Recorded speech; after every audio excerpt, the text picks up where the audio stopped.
আসবে স্বজনেরা, কাঁদবে আপনেরা, দুটো দিন পরে আবার ভুলে যাবে, ভুলে যাবে।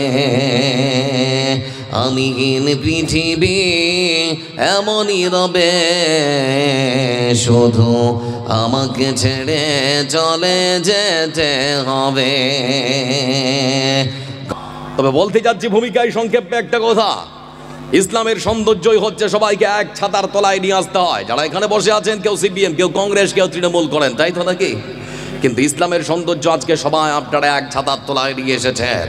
এজন্য লক্ষ্য করে দেখবেন, ইসলাম পৃথিবীর বুকে এসেছে গরিব আর ধনীর মধ্যে ভেদাভেদ ভেঙে চুরমার করার জন্যে, কালো চামড়া আর ফর্সা চামড়ার মধ্যে ভেদাভেদ ভেঙে চুরমার করার জন্য, আল্লাহর কাছে যে সবাই সমান সেটা প্রমাণ করার জন্যে। এজন্য লক্ষ্য করে দেখুন, আপনার গ্রামের কোটিপতি মানুষটা যখন নামাজ পড়ার জন্য মসজিদের ভেতরে কাতারে দাঁড়ায়, তার পাশে যদি তার বাড়ির চাকরটা দাঁড়ায়, মালিক কি তাকে মানা করতে পারবে? পারবে যে আমার পাশে দাঁড়াবে না, আমি মালিক তুই চাকর, আমার সম্মান নষ্ট হয়ে যাবে, বলতে পারবে কি? না। আল্লাহর ঘর মসজিদের মধ্যে যখন আমরা নামাজ পড়তে ঢুকি, কে ধনী কে গরিব, কে মালিক কে চাকর, কে কালো আর কে ফর্সা, আল্লাহর কাছে আর কোনো পার্থক্য থাকে না। আমরা তখন সবাই সবার। এই শিক্ষা দিয়েছে ইসলাম। ইসলাম এক উদার ধর্মনীতির শিক্ষা দিয়েছে। এজন্য আদর্শ যদি কারো কাছ থেকে নিতে হয়, তাহলে পরে আমরা আদর্শ শিখব বিশ্বনবী মুহাম্মদ মুস্তাফা সাল্লাল্লাহু আলাইহি ওয়াসাল্লামের কাছ থেকে। যিনি পৃথিবীর মানুষকে শিখিয়েছেন, মানব সেবার শিক্ষা দিয়েছেন, পৃথিবীর বুকে কি করে সুন্দর সমাজ গঠন করতে হয় তার শিক্ষা দিয়েছেন। আপনাদেরকে শোনাবো সুন্দর সমাজ গঠন করতে, পৃথিবীর বুকে সুন্দর সমাজ পেতে রাসূল সাল্লাল্লাহু আলাইহি ওয়াসাল্লামের দিক নির্দেশনা বা নীতিমালা সম্পর্কে সংক্ষিপ্ত কিছু বিবরণ। এলে একজন অস্ট্রেলিয়ান বাঁ-হাতি ফাস্টার মিচেল স্টার্ক, যার মূল্য ভারতবর্ষের টাকায় আনুমানিক 24 কোটি টাকা দিয়ে কেনা হয়েছে। ভাবতে পারেন, 24 কোটি টাকা একটা ওভার বল করতে খরচ করা হয়েছে 60 লক্ষ টাকা। তার মানে একটা বলের পিছনে 10 লক্ষ টাকা খরচ করা হয়। ভাবতে পারেন, এই ভারতবর্ষের বর্তমান শাসনভার যাদের, একটা বিদেশিকে 24 কোটি টাকা দিয়ে কিনতে পারে, তার মূল্য 24 কোটি টাকা হয়। কিন্তু আমার ছোট্ট ভাই যার বয়স 11 বছর, নাম মোরসালিন, তার জীবনের মূল্য মাত্র 1500 টাকা। আপনারা বুঝতে পারেননি। লক্ষ্য করে দেখুন, up Kanchenjunga express, up Kanchenjunga express Bhaluka rod station বলে একটা স্টেশন আছে মালদা জেলায়, নাম শুনেছেন তো নাকি?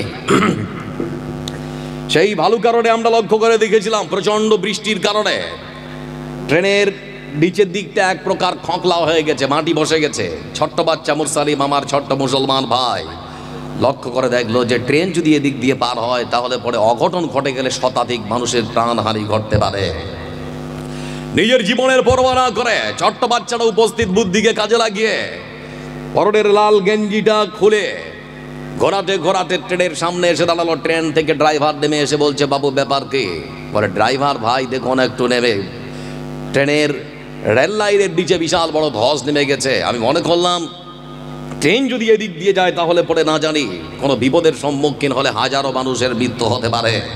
সেজন্য আমি আমার পরনের গেঞ্জিটা খুলে আপনাদের ট্রেনটাকে দাঁড়িয়েছি। আপনারা জানেন, পরক্ষণে রেল মন্ত্রকের পক্ষ থেকে, রেলের পক্ষ থেকে তার বাড়িতে গিয়ে 2-4 জন উপহার স্বরূপ হাতের মধ্যে ধরিয়ে দিয়ে এসেছে মাত্র 1500 টাকা। কিন্তু ভারতবর্ষের রেল মন্ত্রকের পক্ষ থেকে আমরা গুগল বা ক্রোম ব্রাউজার থেকে জানতে পারি, শুধুমাত্র রেল মন্ত্রকের পক্ষ থেকে বিভিন্ন স্টেশনে ইঁদুর মারতে গিয়ে খরচ করা হয় আনুমানিক প্রায় 1 কোটি টাকার কাছাকাছি। যেখানে ইঁদুর মারতে খরচ করা হয় 1 কোটি টাকা, সেখানে আমার ছোট্ট মুসলমান ভাইটার মূল্য মাত্র 1500 টাকা। এই দৃশ্য দেখার পরেও মুসলমান ভালো থাকে কেমন করে? এজন্য বলতে যাচ্ছি বন্ধু আমার, ইসলাম পৃথিবীর বুকে মানুষকে শিখিয়েছে সততা, নম্রতা, ভদ্রতা, মানবতা। ইসলাম পৃথিবীর বুকে কোনো মানুষকে কখনো মারপিটের শিক্ষা দিতে পারে না। মিথ্যে কথা ইসলামের নামে অপপ্রচার করা হয়। যারা বসে আছেন, আপনাদেরকে একটা ছোট্ট কথা প্রশ্ন করছি, একটু উত্তর দিয়ে না। আজ পর্যন্ত আল্লাহু আকবার বলে কোনো হিন্দু ভাইকে মেরেছেন? কথা বলেন, মেরেছেন আপনারা? তা আমরা মারি না, কিন্তু জয় শ্রীরাম ধরে দিয়ে মুসলমানদেরকে মারা হচ্ছে। হচ্ছে না? হচ্ছে না? অহরহ আমরা লক্ষ্য করে দেখছি মোবাইলের স্ক্রিনের মধ্যে। এজন্য বলতে যাচ্ছি বন্ধু আমার, ইসলামের শিক্ষাই হচ্ছে যারা ছোটকে স্নেহ করে না, বড়কে সম্মান আর মর্যাদা দেয় না, ফালাইসা মিন্না, ওর আমার দলেরই কখনো হতে পারে না। যুবক ভাই আমার, মনে রাখো একটা কথা, ঘুমিয়েছো ঘুম ভাঙলে সকাল, না ভাঙলে পরকাল।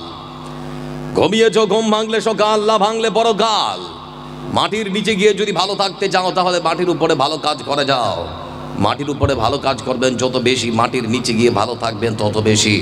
এর গ্যারান্টি দিয়েছেন পৃথিবীর সর্বসেরা মহামানব বিশ্বনবী মোহাম্মদ মুস্তাফা সাল্লাল্লাহু আলাইহি ওয়াসাল্লাম। বিশ্বনবী মোহাম্মদ সাল্লাল্লাহু আলাইহি ওয়াসাল্লাম। কিন্তু যুবক, তোমার তো রাসূলের আদর্শ মজা লাগে না? সেজন্য তোমার মতো শত শত যুবক শুভ নববর্ষ পালন করতে গিয়েও ডিজে বাজিয়ে আল্লাহর জমিনকে কাঁপায়। কাঁপায় না? কাঁপায় না? আপনাদের দিকের ছেলেরা পিকনিক করে না নাকি? পিকনিক করে। যুবক ভাই, তোমাকে বলতে যাচ্ছি, তোমার মতো শত শত যুবক শুভ নববর্ষ পালন করতে গিয়ে ডিজে বাজিয়ে আজকে আল্লাহর জমিনকে তুমি কাঁপাচ্ছ। মনে রাখো, আল্লাহর জমিনও তোমাকে একদিন কাঁপাবে, যেদিন তোমার কোনো সাহায্যকারী থাকবে না। ইয়াউমুল্লাহ বাইউন ফীহি ওয়ালা খুল্লা ওয়ালা শাফা। মহান সত্য আল্লাহ রাব্বুল আলামিন কোরআন কারীমের মধ্যে বলেন, وَإِنَّكَ لَعَلَى خُلُقٍ عَظِيمٍ। হে রাসূল, আপনার মতো মহত্তম চরিত্রের মানুষ পৃথিবীর বুকে আর কেউ কখনো হতে পারে না। নিশ্চয়ই আপনি একজন মহত্তম চরিত্রের অধিকারী। রাসূলুল্লাহ সাল্লাল্লাহু আলাইহি ওয়াসাল্লামের চরিত্র সম্পর্কে বলতে গিয়ে তিনি আমার নিজেই বলেছেন, বুইসতু লিউতাম্মিমা মাকারিমাল আখলাক। এই পৃথিবীর বুকে মহান সত্তা আল্লাহ রাব্বুল আলামিনের পক্ষ থেকে, মহান সত্তা আল্লাহ রাব্বুল আলামিনের পক্ষ থেকে পৃথিবীর বুকে আমাকে প্রেরণ করা হয়েছে মানুষের চরিত্র গঠন করার জন্যে। চরিত্রহারা মানুষের চরিত্র গঠন করার জন্য আল্লাহর পক্ষ থেকে পৃথিবীর বুকে এসেছি। এজন্য বিশ্বনবী সাল্লাল্লাহু আলাইহি ওয়াসাল্লাম তার স্ত্রী আয়েশা রাদিয়াল্লাহু তাআলা আনহাকে ডেকে বলেছেন, আয়েশা, আমার চরিত্র সম্পর্কে, আমার ব্যবহার সম্পর্কে সমাজের কোনো মানুষ যদি তোমাকে জিজ্ঞেস করে আমার ব্যবহার খানা কেমন, আমার চরিত্র খানা কেমন, কেউ যদি তোমাকে জিজ্ঞেস করে, শুনে নাও, দিনের আলোতে যা দেখো, রাতের অন্ধকারে যা দেখো, দিনে যা দেখো, রাতে যা দেখো, মানুষ যদি জানতে চায় সব খুলে করে বন্দনা করে যাও। আয়েশা রাদিয়াল্লাহু তাআলা আনহা সমাজের যখনই কোনো মানুষ তাকে জিজ্ঞেস করেছেন রাসূলুল্লাহ সাল্লাল্লাহু আলাইহি ওয়াসাল্লামের চরিত্র খানা কেমন, আমার রাসূলের চরিত্রের বিবরণ দিতে গিয়ে তিনি বলেছেন, আল্লাহর কোরআনটা যেমন, আমার রাসূলের চরিত্রটা হলো ঠিক সেরকম। সুবহানাল্লাহ বলবেন না? মানে কোরআনে আমার আল্লাহ যা বলে আমার রাসূল তাই করে, বেশিও করে না, কমও করে না। এজন্যই তো বলতে যাচ্ছি বন্ধু আমার, সুন্দর সমাজ গঠন করার জন্য রাসূলুল্লাহ সাল্লাল্লাহু আলাইহি ওয়াসাল্লামের শিক্ষা হলো, ইন্নাল্লাহা কাতাবাল ইহসানা আলা কুল্লি শাই, ফাইদা কাতালতুম ফাহসিনুল কিতলা ওয়া ইদা দাবাতুম ফাহসিনুদ দিবহা। রাসূলুল্লাহ সাল্লাল্লাহু আলাইহি ওয়াসাল্লাম তিনি সুন্দর করে শিক্ষা দিয়েছেন, শুনে নাও। মহান সত্তা আল্লাহ রাব্বুল আলামিন তার সকল সৃষ্টিকে খুব সুন্দর করে বানিয়েছে। একটা কালো মানুষও যখন আয়নার কাছে দাঁড়ায় তাকে দেখতে ভালো লাগে না খারাপ লাগে? সেও মনে করে আমি সব থেকে সুন্দর, তাই তো নাকি? এজন্য বিশ্বনবী সাল্লাল্লাহু আলাইহি ওয়াসাল্লাম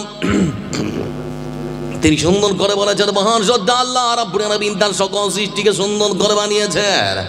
তারপরে রাসূলুল্লাহ সাল্লাল্লাহু আলাইহি ওয়াসাল্লামের শিক্ষা হলো, পুলিন্দা গ্রামের মানুষেরা শুনে নাও, জালসার দিন সকালবেলা, জালসার দিন সকালবেলা যখন তোমরা চতুষ্পদ প্রাণী গরুকে ছাগলকে যখন জবেহ করবে, যখন কাটবে, জবেহ করার আগে, কাটার আগে দেখে নাও যে ছুরি দিয়ে তাকে জবেহ করছো সেই ছুরির মধ্যে ধার আছে কিনা।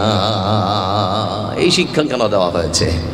যে ছুরির মধ্যে ধার আছে কিনা আগে দেখে নাও। ছুরিতে যদি ধার না থাকে আর ওই ছুরি দিয়ে যদি আপনি গরুটার গলায় ছুরি চালান বা কাটেন বা জবেহ করেন, তার কষ্ট কম হবে না বেশি?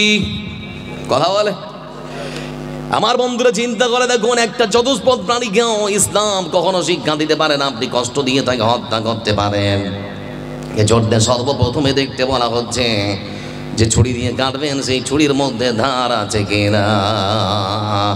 তাই তো বুখারীর বর্ণনায় রাসূলুল্লাহ সাল্লাল্লাহু আলাইহি ওয়াসাল্লাম তিনি শিক্ষা দিয়েছেন, একজন মহিলা, একজন মেয়ে লোক, একজন মহিলা তার বাড়ির মধ্যে একটা বিড়ালের গলায় সুন্দর করে দড়ি বেঁধে খুঁটিতে বেঁধে দিয়েছে।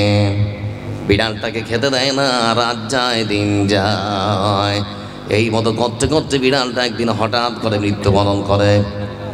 বিশ্বনবী সাল্লাল্লাহু আলাইহি ওয়াসাল্লাম তিনি তার সাথীদেরকে ডেকে বললেন, আমার সাথীরা তোমরা শুনে নাও, যে মহিলা একটা বিড়ালকে এই মতো করে কষ্ট দিয়ে হত্যা করতে পারে, সেই মহিলা কখনো আল্লাহর জান্নাতে যেতে পারে না। যে ইসলাম বন্ধু আমার একটা বিড়ালকে অন্যায়ভাবে মারার জন্য জাহান্নামে যাওয়ার কথা বলতে পারে, সেই ইসলাম কখনো মানুষ মারার শিক্ষা দিতে পারে না। আপনাদের কি মনে হয় ইসলাম মানুষকে মারার শিক্ষা দেয়? এজন্যই তো বিশ্বনবী সাল্লাল্লাহু আলাইহি ওয়াসাল্লাম সম্পর্কে আমার আল্লাহ রাব্বুল আলামিন কোরআনে কারীমের মধ্যে বলেন, ওয়া মা আরসালনাকা ইল্লা রাহমাতান লিল আলামিন। কইরে খাদিদি কইরে আমার এসেছে নতুন বদর, কথা সেই দিগ্বিজয় নবীন মুজাহিদ, এখনো কি গাইতে হবে ঘুম ভাঙানো গীত? কইরে কাদিদি কইরে অমর, এসেছে নতুন বদর, কথা সেই দিগ্বিজয় নবীন মুজাহিদ, এখনো কি গাইতে হবে ঘুম ভাঙানো গীত? মসজিদের ওই কোণে বসে তাসবিহ নয় রে আর, তোর হাতে এখন মানাই শুধু ঝকঝকে তলোয়ার। ওই জালিমের গরদান নিতে আয় রে মুজাহিদ,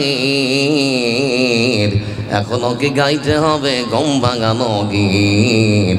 এখনো কি গাইতে হবে গম ভাঙানো গীত? লিল্লাহে তাকবীর। এজন্যই তো বিশ্বনবী সাল্লাল্লাহু আলাইহি ওয়াসাল্লাম রাসূল সাল্লাল্লাহু আলাইহি ওয়াসাল্লাম সম্পর্কে আমার আল্লাহ রাব্বুল আলামিন সেজন্য সুন্দর করে বলেন, হে রাসূল, আমি আপনাকে সারা পৃথিবীর জন্য করুণা স্বরূপ রহমত স্বরূপ প্রেরণ করেছি।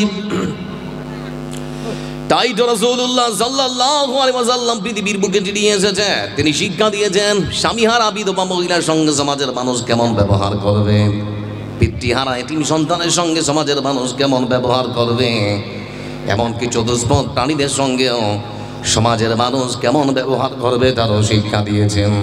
সুন্দর শিক্ষা দেওয়া হয়েছে ইসলামের মধ্যে। এজন্য রাসূল সাল্লাল্লাহু আলাইহি ওয়াসাল্লাম সম্পর্কে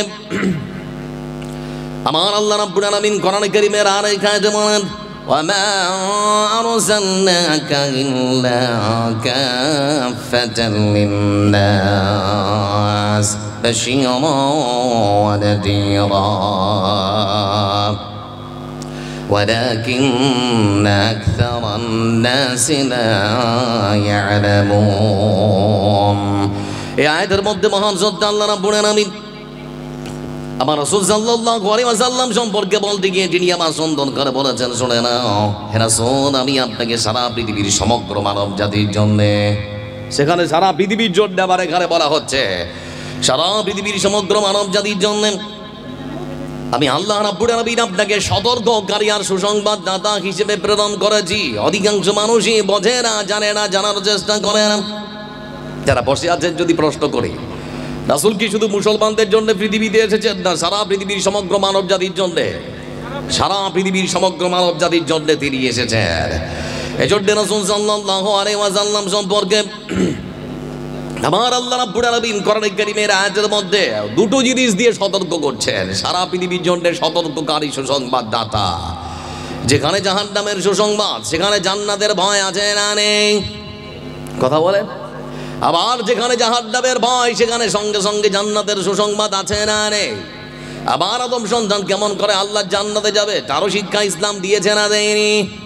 বিশ্বনবী সাল্লাল্লাহু আলাইহি ওয়াসাল্লাম তিনি সুন্দর করে বলেন, ইয়াদখুলুল জান্নাতা মিন উম্মতি ৭০,০০০ বিগাইরি হিসাব হুমুল্লাযীনা লা ইস্তারকুনা ওয়া লা ইয়াতাতায়্যারুনা ওয়া আলা রাব্বিহিম ইয়াতাওয়াক্কালুন। আমার উম্মতের মধ্য থেকে শুনে রাখো, আমার উম্মতেরা জেনে নাও, ৭০,০০০ এমন আল্লাহর বান্দা আছে যারা বিনা হিসাবে বিনা বিচারে আল্লাহ জান্নাতে প্রবেশ করবে। ৭০,০০০। কত হাজার বললাম? একটু কথা বলি ভাই, কত হাজার? ৭০,০০০। এদের কোনো হিসাব হবে না, কোনো বিচার হবে না, বিনা হিসাবে বিনা বিচারে এরা আল্লাহ জান্নাতে প্রবেশ করবে। ওরা কারা? ওরা হচ্ছে ওই সমস্ত মানুষ যারা কোনোদিন কোনো জিনিসকে শুভ বা অশুভ লক্ষণ মনে করে না। যা কিছু হয় কার পক্ষ থেকে হয়, কথা বলে না। ভালো মন্দের মালিক যিনি, যিনি কে? ভাই কথা বলেন আমার সঙ্গে, ছেড়ে দিন ভাইকে। ভালো মন্দের মালিক যিনি, যিনি কে? যা কিছু হয় কার পক্ষ থেকে হয়? সর্বশক্তিমান যিনি, যিনি কে? কিন্তু আমাদের পার্শ্ববর্তী অপার বাংলায় সর্বরকম বিনোদন পাওয়া যায়, যায় না?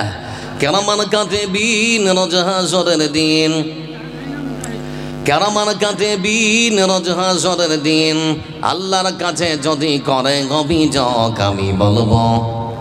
আমি বলবো দুনিয়ায় ছিলাম খাজা বাবার লোক। কার লোক? আর খাজা বাবা সেদিন যদি বলে বেটা আমি কি তোকে আমার লোক হতে বলেছিলাম, তখন তোমার কি হবে নাকি? এই জন্য আমরা কি বলবো? আমরা আল্লাহর বান্দা এবং রাসূলের অনুসারী। বিশ্বনবী সাল্লাল্লাহু আলাইহি ওয়াসাল্লাম এজন্য তিনি সুন্দর করে বললেন, হ আমার উম্মতেরা তোমরা শুনে নাও, আল্লাহর জান্নাতে যদি বিনা হিসাবে বিনা বিচারে প্রবেশ করতে চাও তাহলে বলে জেনে নাও ওই সমস্ত মানুষরাই আল্লাহর জান্নাতে বিনা বিচারে বিনা হিসাবে যাবে। হুমুল্লাযীনা লা ইস্তানকুনা, যারা কোনোদিন কোনো জিনিসকে শুভ অশুভ লক্ষণ মনে করে না। আমি মুসলমান সকালবেলা যখন আমি আমার দোকানটা খুললাম, আমার দোকানে যদি কেউ বাকি দেরিতে আসে, সকালের প্রথম খদ্দের বাকিতে দেব না, ঘরের মধ্যে ভয় দিলে পরে সারাদিন আমার দোকানে আর কোনো খদ্দের আসবে না। এরকম বিশ্বাস আছে না? নেই বন্ধু আমার, যা কিছু হয় সব যদি মহান সত্য আল্লাহ রাব্বুল আলামিনের পক্ষ থেকেই হয়, তাহলে পরে দেখবেন হঠাৎ করে আকাশের একদিকে রদ আর একদিকে বৃষ্টি, একদিকে বৃষ্টি হয় আর একদিকে রদ হয়। এরকম দেখা যায় না? গ্রামের মানুষ তখন বলে এখন শিয়ালের বিয়ে লেগেছে, বলে না? লক্ষ্য করে দেখুন, শাশুড়ি আর বৌমা মিলে অর্ধেক রাতে উঠে সারা রাত ধরে ধান সিদ্ধ করেছে। সকালবেলা আকাশের ঝলমলে রদ থেকে সুন্দর করে চাতালে মেরে দিয়েছে, কিন্তু দুপুরবেলা এমন ঝড় আর এমন বৃষ্টি, ধান আর পানি সব একাকার। শাশুড়ি আর বৌমা দুজনে মিলে তখন বলে আল্লাহর চোখ নেই, আজকেই ওর পানি দেওয়ার সময় হলো। বলে না আপনাদের দিকে? বলে বলে না, বৃষ্টি দেওয়ার মালিককে যখন খুশি তখন দিতে পারে, কারো কাছে অনুমতি দিতে হবে নাকি? যা কিছু হয় সর্বশক্তিমান মহান সত্তা আল্লাহ রাব্বুল আলামিন। এজন্য বিশ্বনবী সাল্লাল্লাহু আলাইহি ওয়াসাল্লাম তিনি সুন্দর করে বলেছেন, হুমুল্লাযীনা লা ইস্তানকুনা ওয়া লা ইয়াতাতায়্যারুনা ওয়া আলা রাব্বিহিম ইয়াতাওয়াক্কালুন। যারা কোনোদিন পাখি উড়িয়ে নিজের ভাগ্য পরীক্ষা করে না, যারা কোনোদিন জ্যোতিষীর কাছে যায় না। আমার বন্ধুরা লক্ষ্য করে দেখুন, আপনার মেয়েটা টেলিভিশনে যেমন দেখে সেরকম শেখে। আপনার মেয়েটারও পায়ে একটা কালো সুতা পেঁচানো থাকে না? থাকে না? আপনাদের দিকের মেয়েরা পড়ে না? আমি ওকে বলছি বোন কেন? বলে বিপদ থেকে আমাকে বাঁচাবে, সেই জন্যে। বিপদ থেকে উদ্ধার করার মালিককে কোনো বাবা বাঁচাতে পারে নাকি? কোনো সুতা বাঁচাতে পারে মানুষকে? আকীদা পোষণ যদি করেছেন তাহলে আল্লাহর জান্নাতে আর যেতে হবে না, এ স্বপ্ন এই চিন্তা ভাবনা ভুলে যেতে হবে। এজন্যই বলতে যাচ্ছিলাম বন্ধু আমার, রাসূলুল্লাহ সাল্লাল্লাহু আলাইহি ওয়াসাল্লাম সুন্দর সমাজ গঠন করার জন্য সুন্দর শিক্ষা দিয়েছেন। তারপরে মহান সত্তা আল্লাহ রাব্বুল আলামিন সুন্দর সমাজ গঠন করার জন্য আবার সতর্ক করছেন, শুনে রাখো, ইসলামে কালো চামড়া ফর্সা চামড়ার মধ্যে কোনো পার্থক্য করে আল্লাহর কাছে যে আমরা সবাই সমান তার প্রমাণ এবার দেওয়া হচ্ছে আপনাদের কাছে। লক্ষ্য করে দেখুন, বিশ্বনবী সাল্লাল্লাহু আলাইহি ওয়াসাল্লাম তিনি যখন মক্কার বাড়িতে দাওয়াত দিয়েছেন, লা ইলাহা ইল্লাল্লাহু মুহাম্মাদুর রাসূলুল্লাহ। ইমানি প্রশ্ন করছে, একটা উত্তর দিয়ে। আল্লাহ কজন? সবাই বলে আল্লাহ কজন? সর্বশক্তিমান যিনি, তিনি কে? আমার বন্ধুরা, বিশ্বনবী সাল্লাল্লাহু আলাইহি ওয়াসাল্লাম তিনি যখনই মক্কার মাটিতে ঘোষণা করেছেন এক আল্লাহকে মানতে হবে, 360টা চলবে না, 3টাও চলবে না, একজনকে মানতে হবে যিনি সপ্তম আকাশ আরশে আজিমে সমাসীন হয়ে আছেন। তিনি কে? আল্লাহ। সেই মহান সত্য আল্লাহ রাব্বুল আলামিন, তার হুকুম মানতে হবে। এতদিন ধরে যাব কার মানুষেরা আমার রাসূলকে আল আমিন সত্যবাদী উপাধি দিয়েছে, তারা তখন বিরোধিতা করতে শুরু করেছে। না থাকবে বাঁশ, না বাজবে বাঁশি, মুহাম্মদকে পৃথিবী থেকে সরিয়ে দে।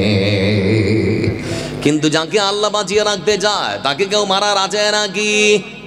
রাসূলুল্লাহ সাল্লাল্লাহু আলাইহি ওয়াসাল্লাম লক্ষ্য করে দেখা গেল, আমার রাসূল সাল্লাল্লাহু আলাইহি ওয়াসাল্লাম রাতের অন্ধকারে আবু বকর সিদ্দিক রাদিয়াল্লাহু তাআলা আনহুকে সঙ্গে করে নিজে মাতৃভূমি ত্যাগ করে মদিনার দিকে রওনা দিয়েছেন। তিনি যখন মদিনার বাড়িতে আসলেন, মদিনার মানুষেরা খুব সুন্দর করে আদর আপ্যায়ন করে গ্রহণ করলো। এবার আমার দিকে তাকান, এই মদিনার বাড়ি থেকে রাসূল সাল্লাল্লাহু আলাইহি ওয়াসাল্লাম বাইতুল মুকাদ্দাস, আর ওখান থেকে মানে মেরাজ হচ্ছে বুরাক নামক জানে করে প্রথম আকাশ, দ্বিতীয়, তৃতীয়, চতুর্থ, পঞ্চম, ষষ্ঠ, সপ্তম আকাশ ভেদ করে সরাসরি আল্লাহ রাব্বুল আলামিনের কাছে পৌঁছে গিয়েছেন। আমার আল্লাহ রাব্বুল আলামিনের কাছ থেকে আকাশ থেকে তিনখানা জিনিস নিয়ে আবার তিনি ফিরে আসলেন। তিনখানা জিনিস নিয়ে তিনি আমার পৃথিবীতে আসলেন। মসজিদে নববীতে আমার রাসূল সাল্লাল্লাহু আলাইহি ওয়াসাল্লাম বসা। এই তিনখানা জিনিসের মধ্য থেকে একখানা জিনিসের নাম হলো নামাজ, সালাত। আমার বন্ধুরা, বিশ্বনবী সাল্লাল্লাহু আলাইহি ওয়াসাল্লাম তিনি মসজিদ নববীর মধ্যে বসা সাহাবীদেরকে ডেকে বলছেন, আমার সাথীরা শুনে নাও, আল্লাহ রাব্বুল আলামিনের পক্ষ থেকে নামাজ নিয়ে এসেছি। দিন না 24 ঘন্টায় 5 বার নামাজ পড়তে হবে। সেজন্য আমি মনে মনে ভাবছি আর তোমাদের সঙ্গে মাসওয়ারা, তোমাদের মতামত চাচ্ছি। মানে আপনারা যে আজকে আজান দিচ্ছেন, আজানের প্রচলন তখন ছিল না, তো বলা হচ্ছে কিভাবে মানুষকে আহ্বান করলে ওরা 5 ওয়াক্ত নামাজ পড়ার জন্য মসজিদে আসবে। তোমরা তোমাদের মতামত আমার সামনে জানাও। কেউ যখন বলে হ্যাঁ আল্লাহ রাসূল, ফজরের যখন সময় হবে আমাদের মধ্য থেকে আমরা কেউ শঙ্খ ফুঁকাবো, আমার রাসূল গ্রহণ করলেন না। কেউ আবার বলে হ্যাঁ আল্লাহ রাসূল, জোহরের যখন সময় হবে আমরা কেউ ঢোল বাজাবো, আমার রাসূল বললেন চলবে না। কেউ আবার বলে হ্যাঁ আল্লাহ রাসূল, মাগরিবের যখন সময় হবে আমরা কেউ আগুন জ্বালাবো, আমার রাসূল বললেন কোনটাই গ্রহণ করা হবে না। দিন চলে গেল, সন্ধ্যা নেমে গেছে, সন্ধ্যা নেমে গেল, দিন চলে গেল, আবার সকাল হয়ে গেল, রাত পার হয়। একজন সাহাবী দৌড়াতে দৌড়াতে রাসূলের কাছে এসে তখন বলে হে আল্লাহর রাসূল, আমি একখানা স্বপ্ন দেখেছি। এই যে কথাগুলো, এই কথাগুলো দিয়ে, এই বাক্যগুলো দিয়ে আমি যেন মসজিদের মিনার থেকে মুসাল্লিদেরকে নামাজের জন্য মসজিদে আহ্বান করছি। তো আল্লাহ রাসূলকে দেখালেন যে বাক্যগুলো স্বপ্নে দেখেছেন, এই বাক্যগুলো মানে আজকে আপনারা যে ভাষায় আজান দিচ্ছেন ওইগুলো স্বপ্নে দেখেছে রাসূলুল্লাহ সাল্লাল্লাহু আলাইহি ওয়াসাল্লাম। তিনি সেই সমস্ত জিনিসগুলো গ্রহণ করলেন। গ্রহণ করার পর তিনি দিয়েছেন, কিন্তু ইসলামের ইতিহাসে কে হবে প্রথম মুয়াজ্জিন? শত সাহাবীর মধ্যে সেই দিন আমার রাসূল ইসলামের ইতিহাসে প্রথম মুয়াজ্জিন বাছাই করবেন, না জানি কার নাম ঘোষণা করা হবে। অসংখ্য সাহাবীর মধ্যে বন্ধু আমার সেই দিন আমার রাসূল যার নাম ঘোষণা করেছিলেন, সেই মানুষের শরীরের রংটা ছিল ফর্সা না কালো। আপনাদের মেমোরিতে আর দিচ্ছে না নাকি? আমার বন্ধুরা কালো, বংশীয় মর্যাদা ছিল না, টাকা ছিল না, পয়সা ছিল না, কোন রকমের দলীয় দাপট ছিল না, কিন্তু অন্তরে আল্লাহর ভয় ছিল না, ছিল না। যাদের হৃদয়ে আছে আল্লাহর ভয় তারা কবু পথ ভুলে যায় না। আল্লাহর প্রেম ছাড়াই দুনিয়ায় কারো কাছে কোনো কিছু চায় না। রাতের আধারে যারা সেজে যাতে রয়, দু চোখের স্রোতে নদী যেন বয়। রাতের আধারে যারা সেজে যাতে রয়, দু চোখের স্রোতে নদী যেন বয়। ছলনা রাত জানি যতই আসুক পিছনে ফিরে সে তাকায় না।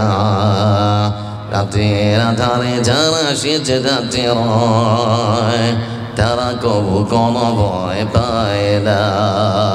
লিল্লাহে তাকবীর। লক্ষ্য করে দেখুন বন্ধু আমার, এজন্য বিশ্বনবী সাল্লাল্লাহু আলাইহি ওয়াসাল্লাম তিনি নিজেই বলেছেন, ইন্নাল্লাহা লা ইয়ানজুরু ইলা সুওয়ারিকুম ওয়া আমওয়ালিকুম ওয়ালাকিন ইয়ানজুরু ইলা কুলুবিকুম ওয়া আমালিকুম। হাসরের ময়দানে কোনো মানুষের চেহারা দেখা হবে না, ফর্সা না কালো, লম্বা না খাটো, মোটা না পাতলা, কিছুই দেখা হবে না। যেটা দেখা হবে বন্ধু আমার সেটা হলো অন্তরে আল্লাহর ভয় ছিল না, ছিল না। এই জায়গাটা দেখা হবে যে পৃথিবীতে আমাকে ভয় করেছে না করে রে, আমরাও আল্লাহকে ভয় করি, করি না, করি না। ওই যে বরযাত্রী গিয়েছিলেন, বরের সঙ্গে যাত্রী ফিরি যেটা আর কি, তখন কত জুলুম করেছিলেন খাবার খেতে বসে, এখন মনে পড়ছে আপনাদের? এগুলোরও হিসাব হবে, হবে না, হবে না? আল মুসলিম আখুল মুসলিম লা ইয়াদলিমুহু ওয়া লা ইয়াখযুলুহু ওয়া লা ইয়াহকিরুহু আত-তাকওয়া হাওলা। বলছিলাম বন্ধু আমার, ইসলাম মূল্যায়ন করেছে একখানা কালো মানুষকে। এজন্য ইসলামের ইতিহাসে প্রথম মুয়াজ্জিন যাকে বানানো হয়েছে তার শরীরের রংটা কালো। কি বুঝলেন? আপনার গ্রামের যদি একটা কালো ছেলে ভালো আজান দিতে পারে, মুয়াজ্জিন হতে পারে না? পারে না? পারে না। আপনি ওকে বলবেন না, বে কাইলটা তুই কেন আজান দিবি বে? বলতে পারা যাবে নাকি? এ ভাষা বলতে পারবেন না। ইসলাম একটা কালো মানুষকে মূল্যায়ন করেছে। ইসলামের ইতিহাসে দ্বিতীয় মুয়াজ্জিন যাকে বানানো হয়েছে আব্দুল্লাহ ইবনে উম্মে মাকতুম রাদিয়াল্লাহু তাআলা আনহু। দু চোখের অন্ধ, দেখতে পায় না। তার মানে ইসলাম কালো মানুষকে আর ইসলাম অন্ধ মানুষকে পর্যন্ত মূল্যায়ন করে। এটাই হচ্ছে ইসলামের শিক্ষা। এই সেই বেলাল রাদিয়াল্লাহু তাআলা আনহু কয়েকদিন তিনি মসজিদে নববীর মধ্যে আজান দেননি। সরাসরি আকাশ থেকে জিবরাইল আলাইহিস সালাম নেমে এসেছেন। আসার পরে আমার রাসূলকে ডেকে বলেন, হে আল্লাহ রাসূল, আপনাকে বলতে চাচ্ছি আজকে কি মসজিদে নববীতে কেউ আজান দেয়নি? বলে আজান তো দিয়েছে। বলে না, আজান হয়নি। বলে জিবরিল তুমি কি করে বুঝলে? বলে মসজিদ নববীর মধ্যে যখন আজান হয় আমরা আকাশের ফেরেশতারা আকাশ থেকে শুনতে পাই। আজকে মনে হয় মসজিদ নববীর মধ্যে কেউ আজান দেয়নি, সেজন্য আমরা আকাশের ফেরেশতারা মসজিদ নববীর কেউ আজান শুনতে পাইনি। তার মানে কে আজান দেয়নি? কথা বলে না।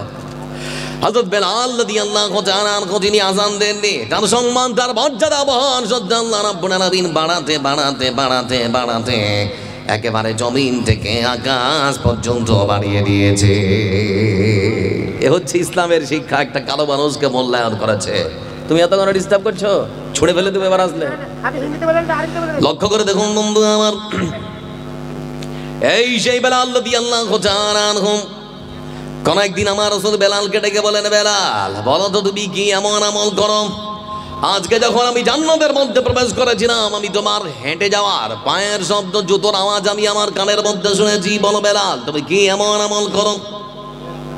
বেলাল রাদিয়াল্লাহু তাআলা আনহু তিনি তখন ডেকে বলেন, হে আল্লাহর রাসূল, আমি তো একজন হাবশী কৃতদাস মানুষ, সেরকম কোনো ভালো আমল করতে পারি না।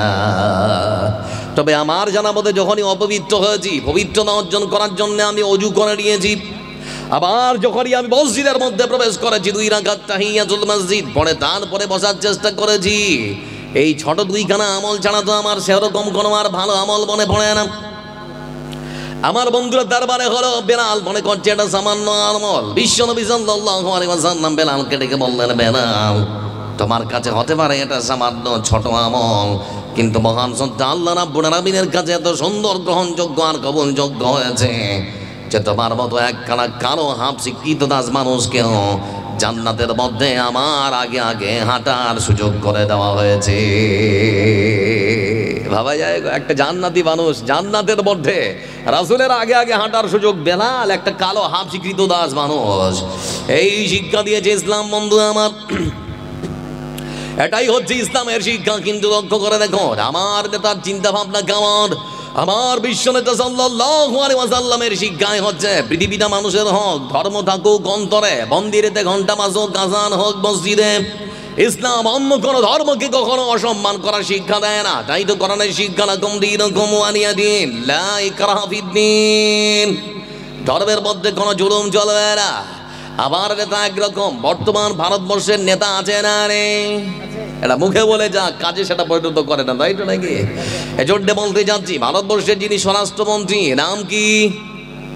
অমিত শাহ। কি নাম? অমিত শাহ।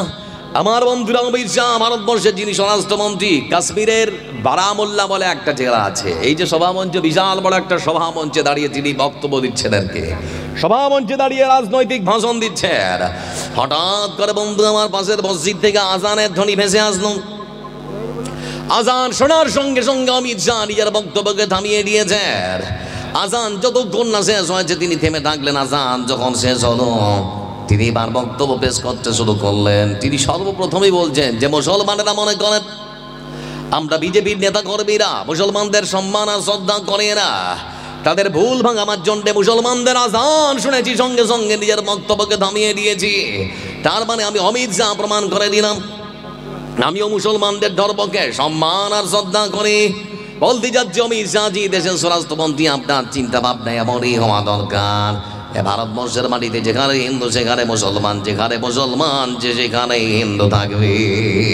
আমি বিশ্বাস করি ভরা এক বৃন্দে দুটি কুসুম, হিন্দু মুসলমান, মুসলিম তার নয়র বড়, হিন্দু তাহার প্রাণ। কিন্তু আপনার এই কথার পরেও যে প্রশ্ন থেকে যায়, প্রশ্ন যেটা সেটা হলো, অমিত শাহ দেশের স্বরাষ্ট্রমন্ত্রী, আপনার কাছে আমাদের প্রশ্ন হলো, বিজেপি শাসিত সমস্ত রাজ্যের বিধানসভার ভেতরে মুসলমানদের আজানের সমুদূর কণ্ঠকে লাউড স্পিকারের বাহানা দিয়ে গলা টিপে হত্যা করার নামে আইন পাস করে বন্ধ করার ষড়যন্ত্র করা হচ্ছে কেন? এর সদুত্তর মুসলমান কার কাছে পাবে? এজন্য মনে রাখবেন, ভারতবর্ষের মাটিতে আমাদের ব্যক্তি স্বাধীনতা পর্যন্ত আজকে কেড়ে নেওয়ার চেষ্টা করা হচ্ছে। তাই তো বন্ধু আমার দেখবেন, আমার হিন্দু বোন শিউলি, শ্যামলি, কমলি, অমলি, বিমলি, তার যখন বিয়ে হয়, বিয়ে হওয়ার সঙ্গে সঙ্গে মাথায় সিঁদুর, হাতের মধ্যে শাঁখা পরানো হয় না? হয় না? কথা বলে না? আমার বন্ধুরা লক্ষ্য করে দেখবেন, মাথার মধ্যে সিঁদুর, হাতের মধ্যে শাঁখা পরিয়ে তারপর আমার হিন্দু বোনটা সুন্দর করে কলেজে যেতে পারে, স্কুলে যেতে পারে, তার বেলায় কোনো অন্যায়, কোনো দোষ হয় না।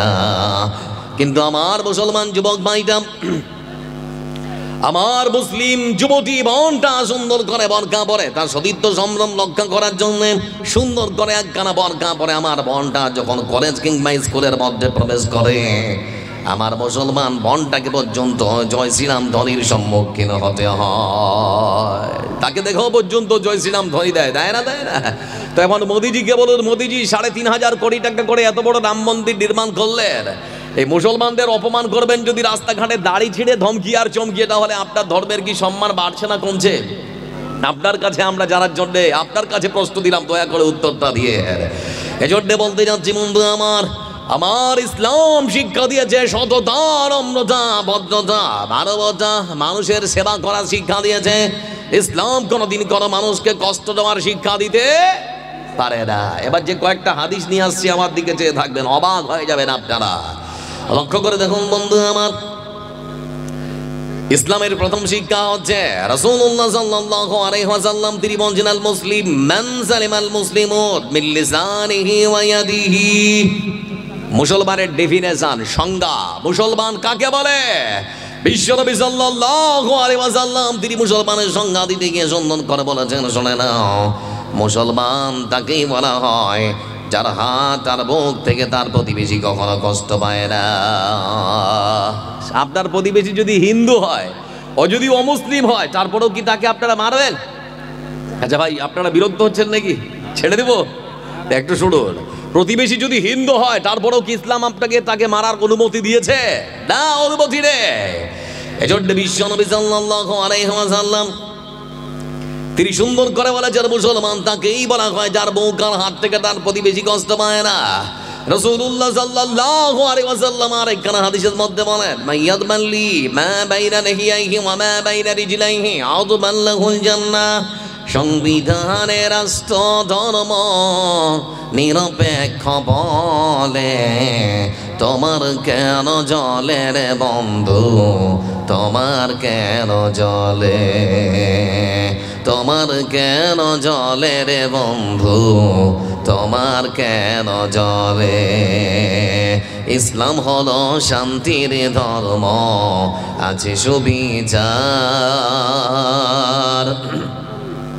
অন্য ধর্মের প্রতি কবু করে না বিচার। ইসলাম হলো শান্তির ধর্ম, আছে সুবিচার, অন্য ধর্মের প্রতি কবু করে না বিচার। মিলেমিশে থাকার কথা, মিলেমিশে থাকার কথা নবী দিয়েছেন বলে, তোমার কেন জলে রে বন্ধু, তোমার কেন জলে, তোমার কেন জলে রে বন্ধু, তোমার কেন জলে। লিল্লাহে তাকবীর। বিশ্বনবী সাল্লাল্লাহু আলাইহি ওয়াসাল্লাম এই হাদিসের মধ্যে দিয়ে এজন্যই সুন্দর করে বলেছেন, মাইয়াদ মাল্লি মা বাইনা লিহিয়াইহি ওয়া মা বাইনা রিজলাইহি আযমান লাহুল জান্নাহ। ও পৃথিবীর বুকে আদম সন্তান, তোমরা জেনে নাও, পৃথিবীর বুকে তোমরা যদি দুটো জিনিসের দায়িত্ব নিতে পারো, এক মুখ, দ্বিতীয় লজ্জাস্থান, এই দুটো জিনিসের দায়িত্ব তোমরা যদি পৃথিবীতে নিতে পারো, আমি রাসূল তোমাদের জন্য আল্লাহর জান্নাতের দায়িত্ব নিয়ে নেব। ভাবতে পারেন, তার মানে ইসলাম আপনাকে শিক্ষা দিচ্ছে এই মুখ দিয়ে আপনি কাউকে গাল দিতে পারবেন না।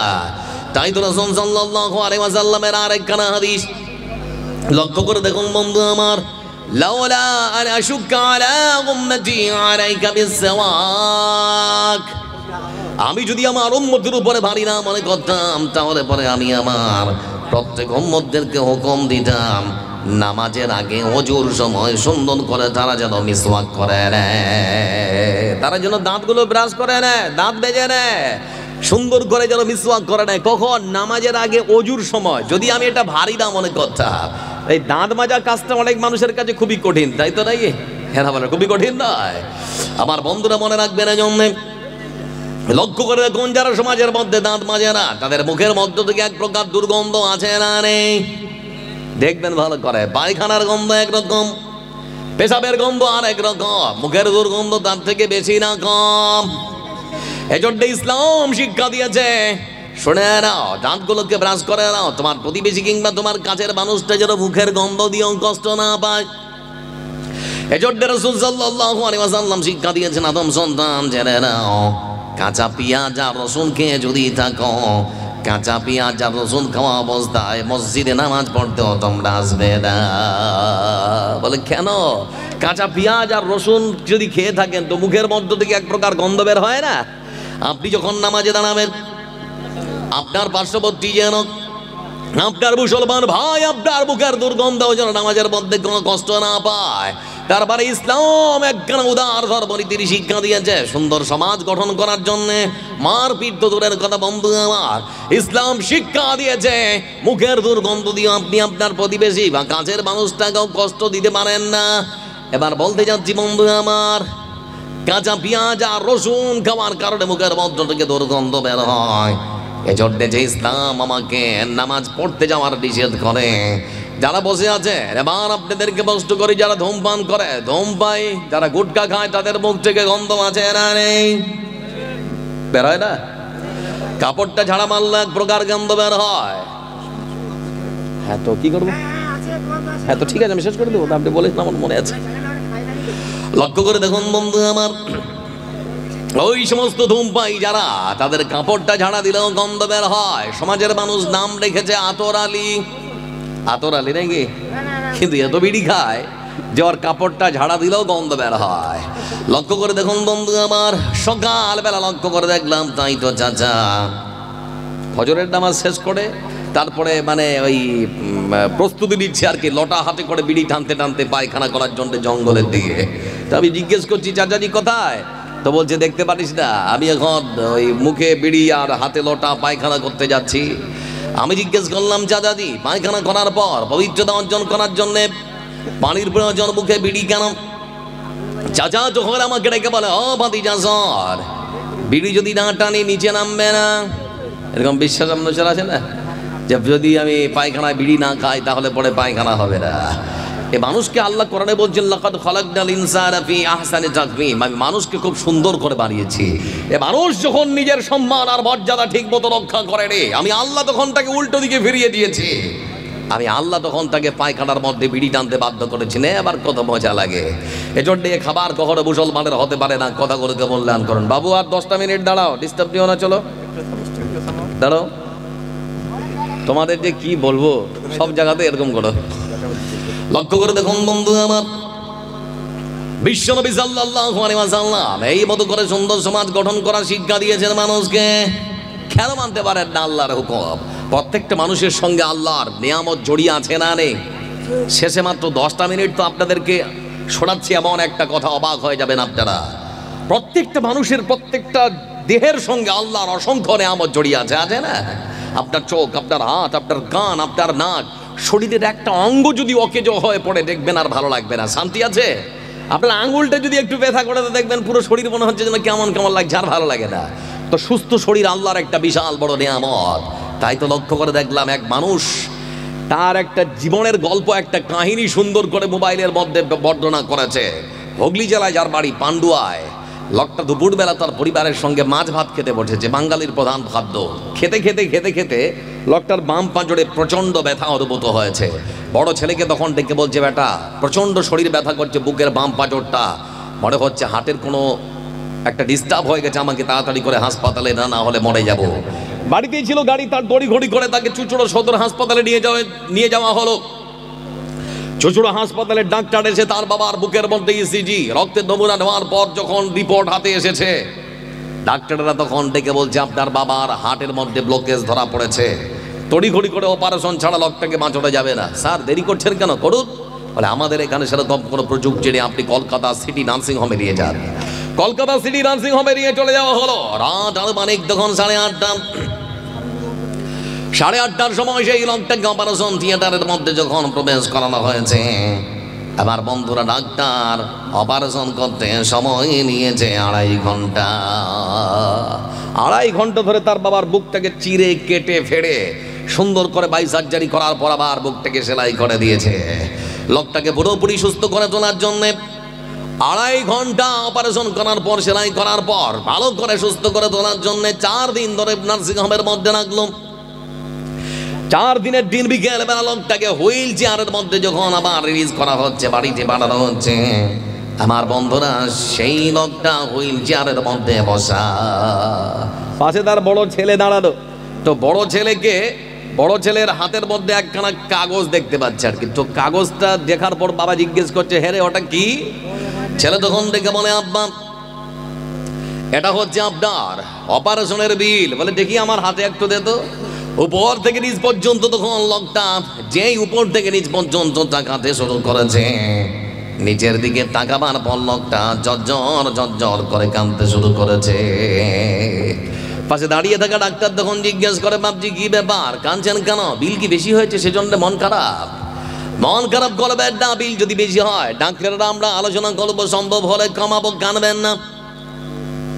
বৃদ্ধ মানুষটা তখন ডেকে বলে, ও বেটা ডাক্তার, এজন্য কান্না করছি না, আমি যদি একটা শুধুমাত্র ইশারা করি, আমার বড় ছেলে এক করে 8 লক্ষ টাকা হাজির করে দেবে। এই 8 লক্ষ টাকার জন্য কান্না করি না, তাহলে কাঁদছেন কেন? বলে আমার কান্না করার কারণ যদি জানতে চাও তাহলে পরে শুনে নাও। আমার কান্না করার কারণ হলো একটাই, আমি মনে মনে চিন্তা করছি এই পৃথিবীর বুকে শুধুমাত্র আমার হার্টবিটটাকে সচল রাখার জন্য 2.5 ঘন্টা তোমরা হাসপাতালের নানান রকম প্রযুক্তি ব্যবহার করেছো, হাসপাতালের নানান রকম যন্ত্রপাতির সাহায্য নিয়ে তোমরা আমার হার্টটাকে সচল রেখেছো। শুধুমাত্র 2.5 ঘন্টা সচল রাখার জন্য তোমরা আমার কাছ থেকে বিল কষেছ 8 লক্ষ টাকা। মনে চিন্তা করছে এই পৃথিবীর বুকে শুধুমাত্র হার্টবিট সচল রাখার জন্য 2.5 ঘন্টায় যদি 8 লক্ষ টাকা বিল কষা হয়, তাহলে পরে মহান সত্তা আল্লাহ রাব্বুল আলামিন 70 বছর ধরে যে পৃথিবীর বুকে আমাকে বাঁচিয়ে রেখেছে, তাহলে পরে 70 বছরের বিল না জানি কত হতে পারে। মনে চিন্তা করছি 2.5 ঘন্টার বিল হিসেবে ডাক্তার তোমরা আমার হাতে ধরিয়েছো 8 লক্ষ টাকা, কিন্তু 70 বছরে মহান সত্তা আল্লাহ রাব্বুল আলামিন আমার হাতে আজ পর্যন্ত 1 টাকাও বিল ধরাই নেই। সেজন্য মনে চিন্তা করছি অঝরে কখন কান্না চলে এসেছে বলতে পারবো না।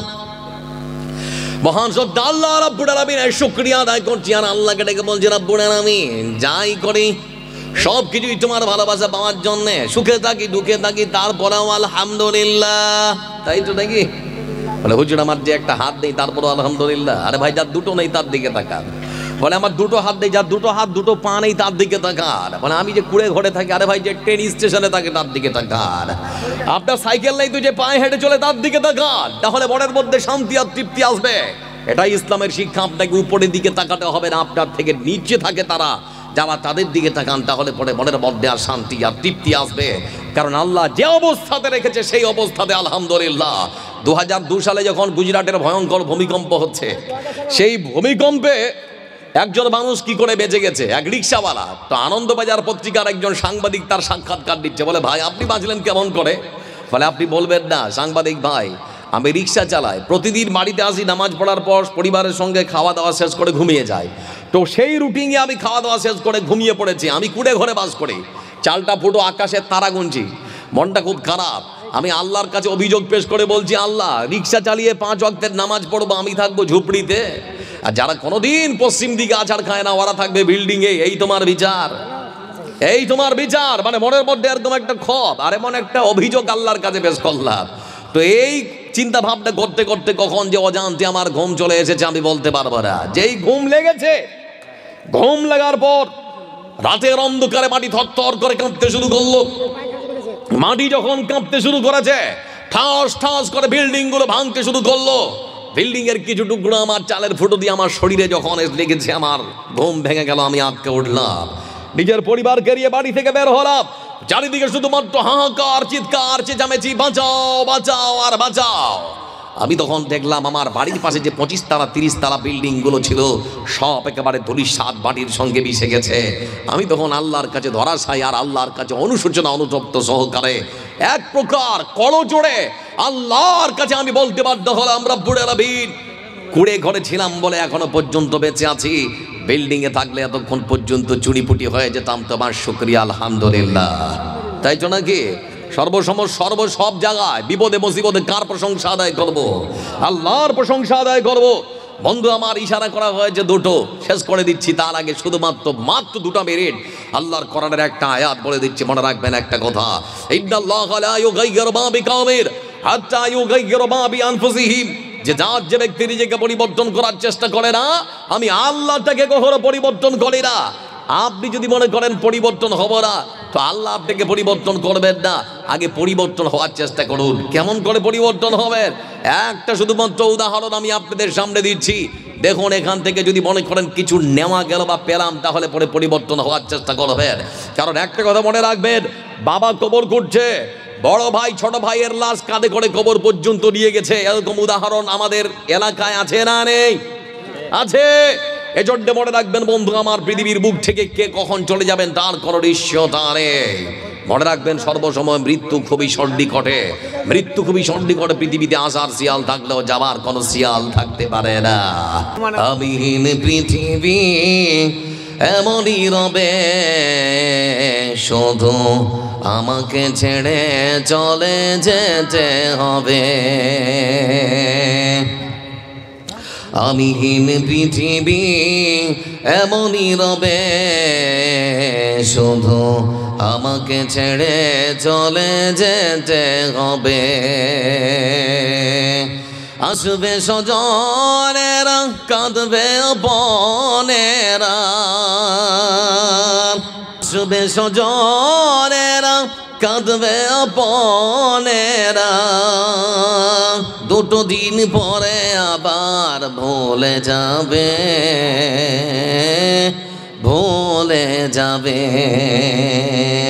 আমিহীন পৃথিবী এমনই রবে, শুধু আমাকে ছেড়ে চলে যেতে হবে। ঘরওয়ালি ভুলে যাবে স্বামীর কথা, সাজাবে নতুন সংসার। সন্তান বলে যাবে 2 দিন পরে, কে ছিল পিতা যে তার। ঘরওয়ালি ভুলে যাবে স্বামীর কথা, সাজাবে নতুন সংসার। সন্তান বলে যাবে 2 দিন পরে, কে ছিল পিতা যে তার। মিছে এই দুনিয়ায় মিছে সব কাজ, যেতে হবে কবরে ফেলে সব নাজ। তাই আর ভাবি না আগের মতন, তাই আর ভাবি না আগের মতন। কে কি বলেছে কবে, কে কি বলেছে কবে। আমিহীন পৃথিবী এমনই রবে, শুধু আমাকে ছেড়ে চলে যেতে হবে। আল্লাহ আপনাদের সকলকে ভালো রাখুন, সুস্থ রাখুন।